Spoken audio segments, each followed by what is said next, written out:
You know, 45 years on this earth, one thing that constantly kind of pops into my mind as a wonder is that so many life events, life occurrences, the important ones, you're talking about high school, university, job, business, marriage, having children, all these things we think will look a certain way, and they actually look a little bit different. And all those occurrences are amazing. They're things that we have to look forward to. There's things that provide amazing value, meaning in our lives, but all of them did not come with no difficulty. Every single one of those came with amazing opportunity, amazing blessing, but also came with a certain measure of difficulty. And the real estate market in the current in May of 2025 provides that very, very same thing, which is why I thought of this amazing quote by Albert Einstein where you see difficulty, I see opportunity. And that's what I'm going to do with you guys right now with the housing market, because there's amazing opportunity out there. And I think all the uncertainty, all the negative stuff that you constantly hear every day on the news, and I've already heard it, that kind of puts you in a different, it ruins your perspective. And I'm going to try to give you some perspective here in looking over the market set. So, as always, beautiful people, Andrew the Realtor here with my May 2025 housing market update. And we're going to focus strictly on the market. Yes, we're the latter half of May. And so I'm already hearing, let's see, plunge, collapse, crash. I think plummet is the word I missed in my little list here. So, yes, I'm already seeing this. And let me tell you how ridiculous some of those things are. I understand where they're coming from. And they're not 100% lying, but they're also being a little bit intellectually dishonest. So, here we go. First, we're going to do is an unexaggerated view of the current market. Then we're going to do a historical view of the market, which is really important because it gives you perspective, because we tend to get really tied into this here and now in this 1 month. Wait a second, listen, how are things looking versus the long run? And the historical view of the market, a tale of two markets, and that's Freehold and Condo. Very important to make a distinction. People like to lump everything in to make it easier for themselves. No, you got to put these things aside because it's two different things. And of course, what buyers and sellers should be doing in this market. You notice a pattern here? We're going to stick to the facts here and really trying to set up a theme here as I do in all these videos to give you a very good idea of where the market is currently. And maybe you'll see the kind of opportunity that I'm seeing here as per that Albert Einstein quote. So as always, try to provide valuable information. Like and subscribe if you can. The QR code takes you to a real estate experience. There's some resources there. There's information there. There's contact information there. Listen. People have questions. I reach out to people quite often more than reach out to me. As a given, no problem at all. I'm not a superstar. I'm not a YouTuber. But if you have questions, my contact information is at the bottom of the video. Check me out. Give me a shout. Not because I'm going to sell something. No. You probably have questions. A lot of people have simple questions because right now there's a lot of uncertainty, as I mentioned before. So this is the current market right here. And the things really you need to focus on. This is April, obviously. We're in May. This is April stats. These are April stats. The biggest things, big red marks are sales way down. That's the plummeting. Well, it's not really a plummet. 23, I guess we can call it plummeting. Sales, not price. Price is what people really think about. A lot of people don't care too much about sales unless they're selling, in which case they would like for the house to actually sell. So 23%, almost a quarter down. That's significant. And active listings, this big number here, is very high. Right now in the latter half of May, we're over 30,000 active listings, which is a record. Last year, we broke the previous records by far, and we thought, heavens, no way is that going to go much higher. Even I said so. Listen, it's not likely this is going to go much higher. I was wrong then, by the way, because it did go higher in May of this year. We're over 30,000 active listings, record high for Toronto Real Estate Board, which has been around well over 100 years at this point. So, breaking records. But, availability for buyers, sweet heavens, you'd think more buyers would be coming in. And by the way, here's the resiliency of the market. Average price, year over year, not month over month, year over year, down 4.1%. And that depends on the area, of course. Some areas are doing well, some areas are doing actually better than last year, some areas are doing worse, or significantly worse. Not significantly, less than 10%. The point is not plummeting, not crashing, and it all depends on what area you're going to. So the other thing I would add here is property days on market is up a little bit versus last month. Property days on market is a little bit up versus last year. But interesting, month over month, right here, this number that I didn't circle here is up 1.3%. So sales price, on average, is actually up in April versus March of the same year, so the previous month. Not a huge deal. But the point is there's no plunging or plummeting of the price, which is very, very important. Value is a big deal. And when buyers are looking, buyers are waiting for that collapse, Mind you, a lot of people will be really in trouble there, homeowners that is. But it's not happening. And this is really, really important. So listen, okay, this is the here and now. Huge inventory, sales are down, opportunity seems to be there for the buyers, but maybe they're waiting for the prices to collapse. Are they going to? No. But let me give you, don't listen to me, listen to this. Okay, these are historical stats. We're going to go through historical stats of the just properties in general. So these are active listings. This is inventory over the years. So you can see up and down, which is very normal. But right here, we're way, way high. This is insane. So, people wanted opportunity. People wanted housing. People wanted more properties out there to choose from. Listen, never has been this high. 2024, we're breaking record. Look how high we are versus everything else in 2024. And 2025, April here, May is up here. We're way, way higher than normal. Okay, so listen, when you want opportunity, okay, there it is. But again, it always comes with difficulty. It doesn't come the way you think it is. Like, hey, you're going on a silver platter. No. Okay, let's look at sales volume. How many sales are happening? So this is April of 2025. Now, I circled this because I don't want you to get the wrong impression. This is really important to me. Intellectual honesty is very important in these updates for me. So this is April 2020. It doesn't count because April 2020 was shortly after the 2 weeks to stop the spread. Remember, everything stopped. The world grinded to a halt, so to speak. That was this. So that doesn't count. Clearly, we weren't doing it. But notice, though, of course, they went really crazy afterwards. So these green circles, they're winter, December, January, end of November, that kind of thing. That's why they're low in sales volume. So you can't compare April and May to a December. That's not fair. Again, being intellectually honest here. So, but when you compare it to springs, and these are usually springs here, end of winter springs, these highs here, we're way, way low in sales volume. So we're way behind in sales. That's a biggie. So it should tell you something. So really high inventory, we're behind in sales. And okay, but opportunity is there. That's what's happening in the market right now. So you would think prices should be plummeting, hence the words that people like using, but they're not. So this is the overall general market. Now, let's go to freehold. This is really important. There's a tale of two markets. There's the freehold properties, detached, semi-detached townhomes, and there's condo products, condo townhomes, condo apartments. The condo apartments are the biggest drivers because there's so many of them. This is what I'm talking about in active listings. Remember the active listings of all the other properties? These are condos. Oh, excuse me, freehold properties. So you notice how much higher they are than some of the other ones. But notice 2018 active listings inventory. Do you notice a similarity here? That's because the huge increase in inventory, a lot of it is condos, more so than normal. I'll show you that in just a little bit. So the point is, put those two markets aside. First of all, don't talk about Canadian housing market. Talk about the GTA housing market or the Toronto housing market. That's one. Two is, are you looking for a freehold property or a condo property? And you need to know the difference between those two in terms of what the markets are doing. This is freehold. Notice inventory is not as crazy as you think it would be. Notice how much higher we are than usual in inventory. But when you look at just the freehold properties, this is it right here. Okay, so it's not nearly as crazy. They were significantly lower in some other parts. 2021 active. One of the reasons because they were selling so fast, we couldn't build inventory up. That's one of the reasons back in 21 and 22. Remember, they had the market situation here.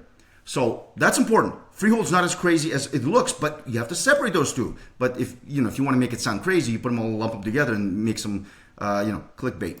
Now, this is sales price of freehold properties. Still on freehold. These are the actual prices here. This is really important. I hope this isn't boring, you guys. Like, this is really, really important, especially if you're going to make a decision. You have to know what you're talking about here. So we're in April here. This is sales prices. This is, of course, the peak of 22. By the way, notice how it happens. Is it peak right here? 2017. This is 2017. It was similar to 22, which is on a smaller scale. This is 2017. It goes whoop, and back down. This is 22. This is right about the beginning of 22, probably February, March-ish. And then by April, it started changing. And this is towards the beginning of summer. That was a big drop here. That was a plummet, but there's a correction. It's anticipated. Why? Because this happened. Now, notice this. Do you notice a lump here? There's nothing here. So where's the crash coming from? You haven't even had momentum to go up yet. Well, it's going to come down this way? Seriously? It doesn't even make sense. So this right here, look at this. You can pause it and watch this. This should tell you, hey, freehold properties, GTA, not Manitoba, GTA, pretty steady here, pretty steady. Where's the collapse going to come? Where's the sales price collapse going to come from? I don't understand. But Andrew, no one's buying right now, right? I mean, come on, sales are down, but we're freehold. Watch this. Inside information. I purposely blocked off the addresses and stuff. This was last week. We're on May 17th right now, putting out this video. So this is just the beginning of this week. These are freehold properties. One is a townhome, one is a detached, I believe. Forgive me if I'm wrong, but it's irrelevant. The two freehold properties, 13 offers, 18 offers. Now, does that mean they went insanely high in price? No. They sold for a good price. The point being, the interest is there. Listen, intellectually honest, this isn't happening everywhere. nor is this happening for every property. Most properties don't even get offers on the offer date. The point is, this does happen. So it's not like nothing's happening, guys. Don't let the media fool you. Oh, it's sitting still. Oh, it's cold as can be. No. Things are happening. Like, look, proof positive right here. I blocked off the addresses. This is so. Take note. Now, here's the difference. Condo market. Condo properties, active listings. This is inventory, not price. Inventory, not sales either. Inventory. Look how high it is. Here it is.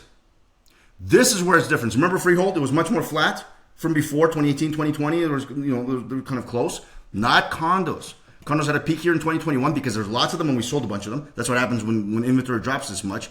This isn't sales, but when inventory drops that high, clearly that's because of selling. But look at 24 condos. So 2024, end of 23, 2024, and now into 2025, inventory is significant. This is probably a winter drop, taken off the market, that kind of thing. So it's not in sales per se. This is winter. So notice the inventory. This is where the two markets, one market skews the other market. Freehold, not great, steady. Inventory is pretty close to where it has been in the past. Not too crazy high, higher, but not too crazy high. Condos, way higher. I mean, look at this. There's nothing close to here. I mean, goodness, this is where my little notes are here. Like, this is ridiculous. That's what's so high. But here's the thing. High inventory of condos means, one, you are watching this. I am watching this. The builders are watching this. And if you go into Google, builders stopping their construction, new startups in terms of buildings, condo projects, and those kinds of things are way down. They're not going to build. Why? Because if things aren't selling and this is high inventory, why would I as a builder build more? So eventually, this inventory is going to really slow down, and it's going to be bought. Eventually, it'll come down to where it's much more expensive. People fighting over one property, those kind of things. There will happen over time if this continues because builders are going to stop building. So once the inventory gets eaten up, but until that time, until the inventory gets eaten up, first-time home buyers and people moving from a smaller condo to maybe a larger condo because they like the condo life, you have amazing opportunity. First-time home buyers should be really taking advantage of things right now. I've worked with many of them over the years, many first-time home buyers. This is a market to take advantage. You have so many condos. You have sellers who are losing money, some of them, especially on new condos. Some of them have lost money. I know many amazing condo projects. I can think of one. I just saw one in Oakville on the West End because it's a friend of a friend, a client of mine who helped sell a property that he couldn't sell in over months. I sold in less than 3 weeks, I think it was. So great job marketing. Yay for me. And then one of his friends says, hey, listen, I got a great place up in Oakville. It hasn't been selling and I'm losing a lot of money and I need to stop the bleeding. Stop the bleeding. What a thing to say by a seller. I felt so bad for him. So the point is, if I can help, I can. But the point, so this, huge inventory. Look at sales. Condo sales. We're over here. Yes, we're higher than before because we have so much inventory, but this is 2022, the peak. Obviously, that doesn't really count. That's done. We're still selling. It's just the inventory is so high. The inventory is so high, and the opportunity is so great. And really, I mean, believe me, I'd love to work with everybody, buying the mansion from their slightly smaller mansion. That'd be the best client base for me. But in reality, I love also working with first-time home buyers, in all honesty. And one of the things that first-time home buyers or people looking for the second property, maybe a condo townhouse, you got to take advantage of this. Inventory is so huge, and sales are still happening. So it's not like you're going to sit and wait until everything's available to you. Listen, things are happening. Life can pass you by, by the way. And listen, I know people are saying, okay, Andrew, but sooner or later, the whole thing's going to collapse. And, people are going to lose their homes because of power sales and that kind of thing. This is really important. It's actually great news. It should be great news. I know people looking for more inventory. There's 30,000. You've got enough. Mortgage holders in Canada are in good standing. Look at this. Almost all of them. As a matter of fact, because I looked at the stats, they're public, by the way. CMHC publishes this. It's a spreadsheet. You can look in Toronto. The number is more like 99.8 are fine. The rate it has increased, and that's what we're going to tell you. Oh, it's increased so much. The reality is it's still a very small number of people actually not paying their mortgage on time. So, guys, not nearly as bad a situation as it seems, because I'm going to tell you the truth here, which, again, doesn't get as much media attention. And what's happening? So what's going to affect more activity in the market? So next meeting is June 4th in terms of Bank of Canada, and we've gone down, took a break last month. More than likely, we're going to have a cut, especially considering what they're happening in the slower real estate market. We're likely going to have a cut of probably another quarter. What's it going to do to the market? Do you think it's going to increase things up a little bit? Sure, certainly will. Is it going to change the mortgage for you? Absolutely not, because you're probably not going to buy in 3 weeks or 2 weeks. Closing is usually longer than that. What about inflation? Well, that's going to happen on May 20th, so I'm a little early on that one. But so far, we got March here. We're going to find April numbers on May 20th. But we're certainly in the right direction. And even if it's anywhere near here, more than likely, unless it's some crazy number, which it really shouldn't be, then you're looking at a rate cut. That's a pretty big deal. So you have very high inventory, sales are still happening, prices are maintaining, and you're probably going to have a rate cut by the Bank of Canada. What do you think is going to happen with the market, in all honesty? Like, at which point do you see the opportunity versus a little bit of difficulty trying to, kind of push yourself, listening to all these people telling you negative things in the media? Okay, so the to-do list, if you will. Let me move myself out of the way here. So buyers or prospective buyers. So inventory is crazy high. Prices are not plummeting. I think I've proved that to you. You've seen what the numbers are. Sales are slowly picking up on a day-over-day basis. Like how many sales are done in a day in April versus March, and in May versus April. Those numbers are picking up. And for the next few months, we're probably going to have 5,500 sales every single month. So things are going to be selling. It's not like the market's going to collapse. No, it's going to keep selling. And inventory eventually get eaten up at least a little bit. But the point is, you have all this opportunity right now. Why will you not take advantage? Overall, most interest rate forecasts have more cuts coming this year. So not just in June, probably more cuts coming. So what's that going to do to the market? And sellers are entertaining different conditions. Listen. This is where a good realtor comes in with some imagination and somebody who's actually been in the business for a long time and has done a lot of business. You can put in conditions and clauses into an offer if you find a perfect house. Your concern is, Andrew, how am I going to sell my house in this market? I can't buy anything. Susan and I are going to stay put for a long time. I've heard this several times even this week. Here's what you can do. Sellers, especially those who have not sold in a while, especially high-end homes, by the way, they'll consider an offer with a condition of the buyer selling their property. Sometimes there's going to be an escape clause, meaning that the seller can sell to somebody else if another offer comes in.